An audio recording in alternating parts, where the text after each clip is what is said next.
keeps on saying social media, social media. This is all one-to-one communication. You're not going to let him tell me how I make money. Because there's no chance of you making money on this.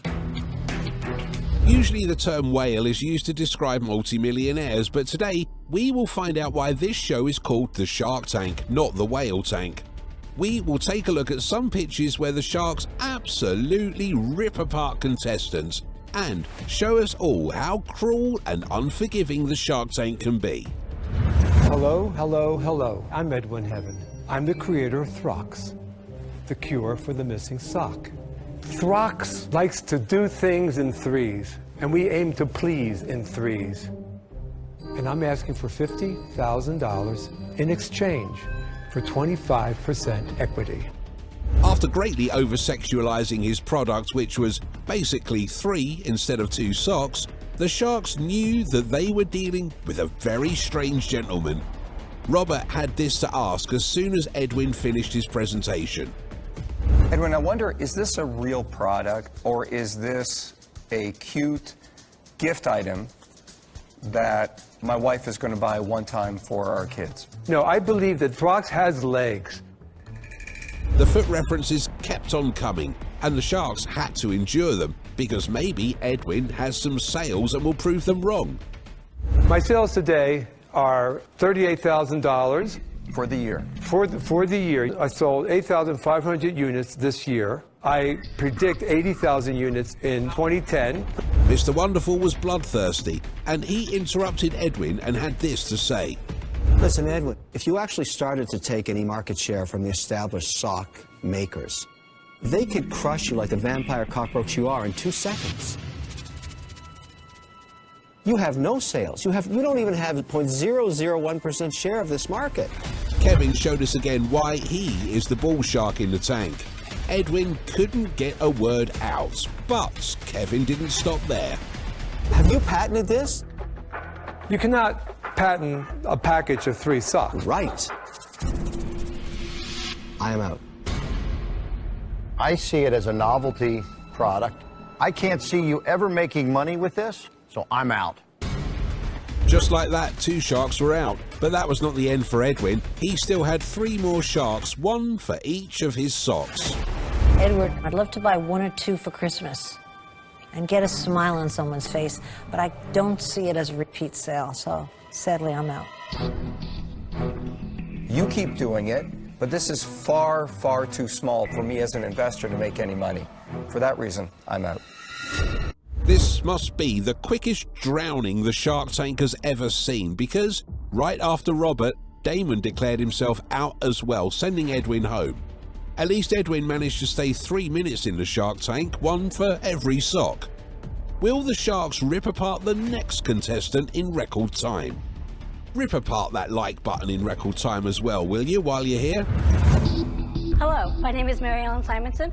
I have created a product that will keep your sticky notes in place and organized while working at your computer. I am here to ask for $100,000 in investment for 20% equity in my company.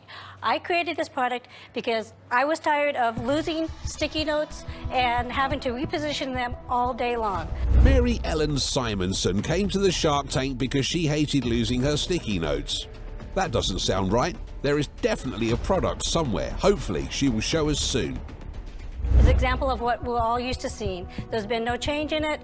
There's been no solution to it until today. You simply attach it to your laptop or your desktop, and you put all your notes here. You can also attach it to this side. Marion, you've created a sticky pad for sticky pads.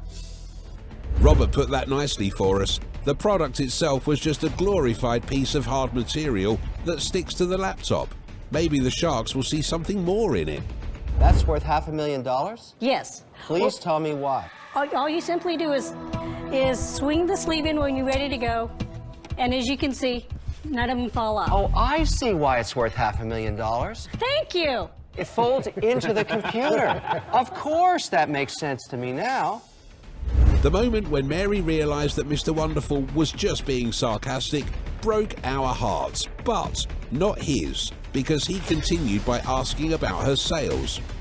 I have sold none. Excellent, excellent.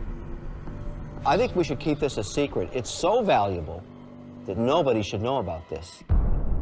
Come on, who's gonna buy this from you? This year alone, 56 million laptops will be sold here in the United States. Every one of them doesn't need your sticky art. Kevin did not hold back at all, telling Mary that no one will ever buy it. It was all fun and sarcasm, but then Kevin decided to ask this. What would I pay for that? $950. Stop the madness! Are you out of your mind? Yes. Are you crazy? Yes. Who would give you $10 for that? A lot of people. How do you know that? How do you know that? I've done surveys. There's so many bad things about this. Let me count the ways. I'm out. A very fast cross-examination was done by Kevin, and a very fast outing as well. Will the other sharks be less aggressive and try to at least understand where Mary Ellen is coming from with this idea? Convince me why this isn't the worst idea I've ever seen. This year alone, there'll be 56 million laptops. Okay, you got to stop that right away. You know what? I can't tell you how many people come to me and say, if I can get 1% of the billion, zero from zero is still zero. So forget that. Let that go. Give me another one. Give me another reason why this is great. Robert tried to give her a lifeline, but Mary just didn't have an answer that would make sense to the sharks, especially not to Damon. It's solving a problem that everybody has who uses sticky notes. I don't have that problem. Who uses sticky notes while looking at their laptop. Have you shown this to anybody that said, I like this and will sell it for you? I have not, because I have not secured a patent yet. Don't waste your time on the money on the patent. Damon turned into a cruel monster after this and told Mary Ellen one of the harshest things that we ever heard him say in the history of Shark Tank. A useless idea, I'm totally out. If you walked in here today with some kind of interest in this product, I think you may be getting a little bit different reaction from us right now, so I'm out. They kept this one short and painful as well. Kevin Harrington tried to make things better and Barbara followed his lead. You're solid on your feet, all right? I just don't think you're going to make a business of this. So for me, I'm out, but not because of you. I think you need a new product. Barbara, you got to stop that. You know what? That's why she's here. She's here with a horrible idea because somebody in her family or her friends said that to you. You're really nice and encourage you. Robert wanted to pull the band-aid fast on this one and tell Mary straight up to give up on this ridiculous idea. That's the good news. You should stop, find something else, move on. I'm out. A short Shark Tank cameo was made by Mary Ellen as well.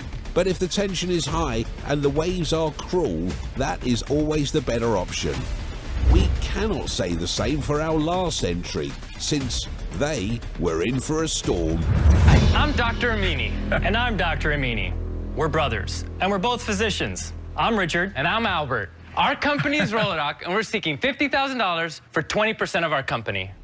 Richard and Albert managed to get through rigorous medical school to become doctors, but will they be able to survive the sharks? Rolodoc is the cure for the old school communication that exists in medicine. Rolodoc allows for secure email between patients, physicians, and other medical professionals. The mobile app allows for instant messaging between them. Right after finishing the pitch and throwing their pages, the sharks started to ask one of their many questions. You can personally communicate to the doctors that you have online, because the doctors could be inundated with emails and personal messages. How would they ever keep up with it? What we're really trying to do is bring social media and a social network to the medical profession. What's the social element? You didn't really say.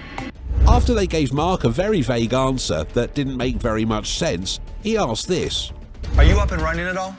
We are in alpha testing right now. We've got 50 users on it, our personal connections that are using it, verifying how it works. 50 doctors or just total users? Total users. Mark's face said it all. He did not like the idea and wanted to know what exactly the brothers meant by social media, because they kept repeating it over and over. How am I going to convince you, the physician, to put your profile up there and detail the services that you offer? Well, that's easy. There's 800,000 U.S. physicians. No, I didn't ask what the market was. Okay. There's 100 places to put profiles. What are you going to do to convince doctors? Just like you have business connections, we have medical connections. After telling Mark that they have connections that can make this app work, he snapped. I'm pulling teeth. I should be a dentist. Are you personally, you're going to quit your practice, you're going to stop doing surgery, and you're going to make the call? No, this day and age, we can do it with electronics. We can You're going to buy a database? You know what, Mark? And send an email? This is dangerous. How are you vetting these doctors? After Mark, Laurie raised an even more important question, but they did not have an answer for it. So Mark came back to his original concern. Let's go through the logical progression. Yeah. My doctor gets an email. Oh, it's from Roloc Doc. Never heard of him. Delete. Even if Mark did have a valid point, he usually pulls some punches, but he did not hold back on these two. Mr. Wonderful entered a conversation with a big question. You haven't explained how I make money, which is the most important thing. My doctor is very hip to technology. Why would he use this, and how would I profit from him actually getting on board? He's going to use this because he's going to want to attract new patients, provide social media to the medical community. Just as tensions were seemingly coming down, Albert mentioned the social media aspect again. He keeps on saying social media, social media. This is all one-to-one communication. You're not going to let him tell me how I make money. Because there's no chance of you making money on this. Is that the answer? Albert didn't have the answers, and the cruel reality is that he will probably not have a deal as well. I see this as a liability nightmare. Because you are putting people in touch with their doctors. They're answering back without maybe seeing a patient, knowing what's going on. This is just my opinion. There's a lot of risk in it. I'm out. Instead of changing something after one shark got out, Albert continued with his same old habit, making Robert snap as well. We're trying to bring social media to medicine. And Albert, let me go back to Mark's point. You keep saying social media, then you go to email. Email is not social media. Doctors are constantly posting things on Twitter and at other websites. And how do you use that? Well, that's what we have. We have the capability of being a social network. After the statement Albert made, Mark did something outrageous. I want to do this eye to eye, face to face, because you're doctors. Worst presentation ever. I'm out. Oh, that was mean. Ever. You guys should be smart enough to know. All the other sharks stayed cold-blooded, and Barbara even agreed with Mark, saying that this is one of the worst sales pitches ever. The other sharks followed, and within seconds, the doctors were pulled back to reality. If you want to check out some moments where Kevin O'Leary gets heated like Mark did, click here.